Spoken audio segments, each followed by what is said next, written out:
The moment that changed my career didn't begin with an argument, a warning from human resources, or an angry meeting behind closed doors. It began with a spreadsheet.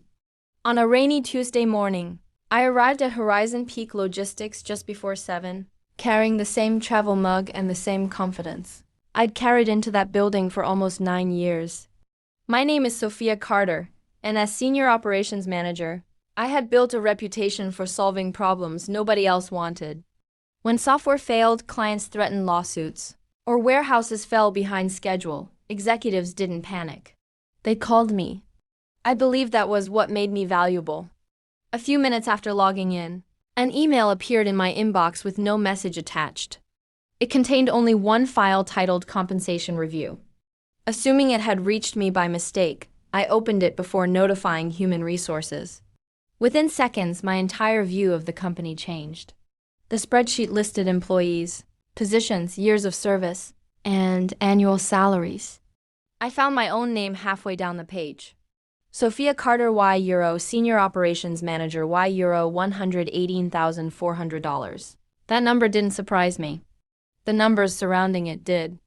Managers I had personally trained were earning 30 to 40% more than I was. One employee with barely 3 years of experience earned nearly $50,000 above my salary. Another manager who still called me whenever a reporting system failed was making more money despite handling far fewer responsibilities. I checked the figures again, convinced I had misunderstood. I hadn't. For nearly a decade, I had accepted every challenge the company handed me. I canceled vacations to handle emergencies, answered midnight calls from international clients, trained new managers, redesigned operating systems, and rescued contracts worth millions of dollars. Yet somehow I had become one of the lowest paid leaders in my department. The painful part wasn't the money. It was realizing the company already knew exactly how valuable my work was and had simply decided I would continue doing it without demanding more. I quietly closed the spreadsheet, walked into the packing garage, and sat inside my car while rain tapped against the windshield. For almost 20 minutes, I replayed the last 9 years in my mind. Every late night, every missed family dinner, every weekend spent fixing problems that should never have become mine. I had always believed loyalty eventually earned respect. That morning, I finally understood that loyalty without boundaries often becomes something companies quietly exploit. Instead of reacting emotionally, I decided to gather facts. That evening, I opened a storage box I had kept since my first year with Horizon Peak. Inside were performance reviews, project summaries, client thank you letters, employee awards, promotion notices, and handwritten notes from executives praising my leadership. Most people would have thrown them away years earlier. I had saved every one. For the next several hours, I built a timeline of my career. I documented every major project I had led, every department I had improved, every client I had retained, and every financial loss I had helped prevent. The list kept growing. I had redesigned the regional dispatch system that reduced delivery delays by almost 30%, had created forecasting tools still used by every operations team in the company. I had recovered millions of dollars through billing corrections no one else had noticed.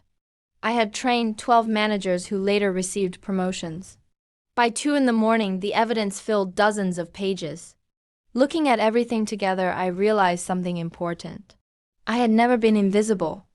The company had praised my work every single year. They simply hadn't rewarded it fairly. The following morning, I requested a meeting with my supervisor, Daniel Harper. Daniel had a reputation for staying calm under pressure. He always sounded reasonable, even when refusing perfectly reasonable requests. After exchanging a few polite greetings, I placed a single summary page on his desk. I recently reviewed compensation data, I said. I'd like to understand why managers with less responsibility and significantly less experience are earning considerably more than I am. Daniel barely glanced at the document before leaning back in his chair. Salary structures are complicated, Sophia. I understand. Market conditions change. I understand.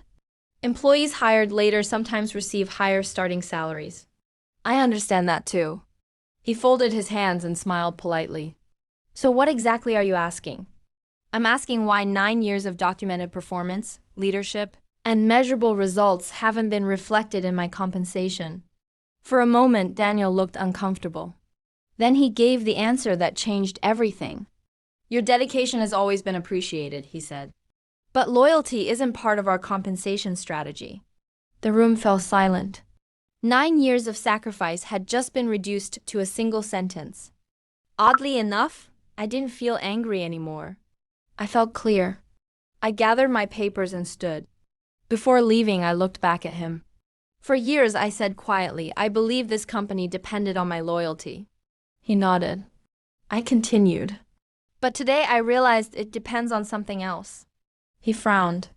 It depends on people believing they deserve less than they've earned. Without waiting for his response, I walked out. That conversation should have ended my story. Instead, it became the beginning of something much bigger. Because while gathering evidence about my own value, I had remembered something I had ignored for months. Several consulting companies had been receiving unusually large payments from our division. The invoices were vague. The approvals always came from the same executives. And somehow, nobody ever asked questions. At the time, I assumed there was a reasonable explanation. Now, I wasn't so sure anymore. For the next 2 weeks, I said nothing to anyone. I completed every assignment, attended every meeting, and answered every client call exactly as I always had. The only difference was that I stopped overlooking details I had once dismissed as someone else's responsibility. Whenever an operational report crossed my desk, I paid closer attention to vendor expenses. I wasn't searching for evidence of fraud. I was simply trying to understand why so much money was leaving the company, with so little documentation attached to it. The same names kept appearing: Blue Horizon Advisory, Silver Oak Consulting, Westline Strategic Partners. Each company received hundreds of thousands of dollars for business, consulting or operational guidance, yet I couldn't find a single completed report, project presentation, or implementation plan connected to those payments. Curious, I contacted the procurement department. Do we have performance reports for Blue Horizon? I asked. The coordinator searched the database for several minutes before shaking his head. Only invoices. No contracts. Nothing beyond the payment approvals. His answer stayed with me for the rest of the day. Legitimate consulting firms always leave a trail of Euro meetings, recommendations, presentations, progress reports.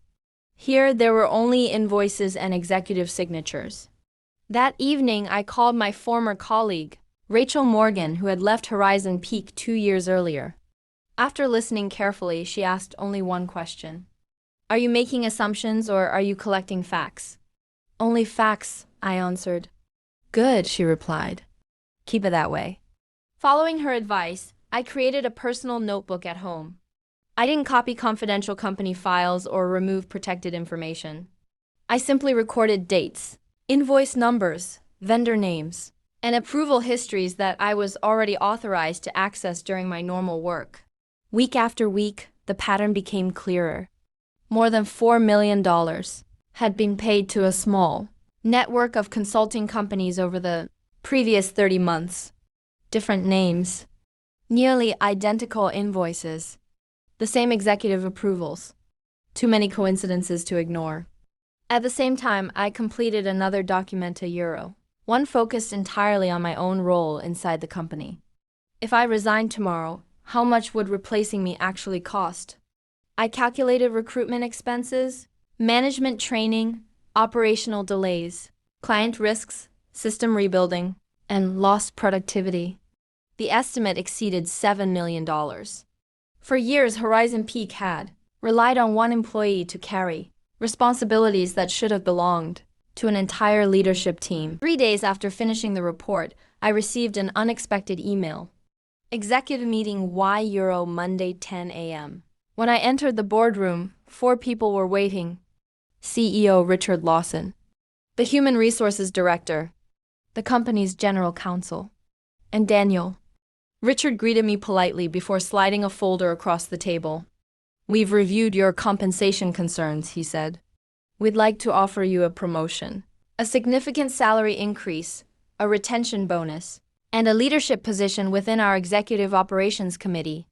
Only a month earlier, I would have accepted without hesitation. Now I simply listened. Richard hesitated before asking another question. During your review, did you discover anything else that concerns you? There it was, the real reason I had been invited. Slowly, I placed a sealed envelope on the table. It contains information I believe deserves an independent review. I'm not accusing anyone. I am simply documenting patterns I couldn't reasonably explain. The General Counsel opened the envelope.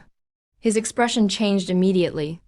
Daniel stopped looking at me altogether. Richard quietly closed the folder and stood. This meeting is concluded.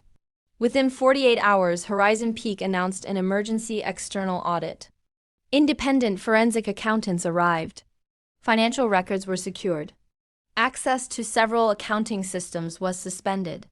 Rumors spread across every department. No one knew exactly what investigators had found. I wasn't interviewed as a suspect. I was interviewed because I understood the operational systems better than almost anyone else. Over several meetings, I explained approval workflows, vendor processes, and reporting structures I had personally designed.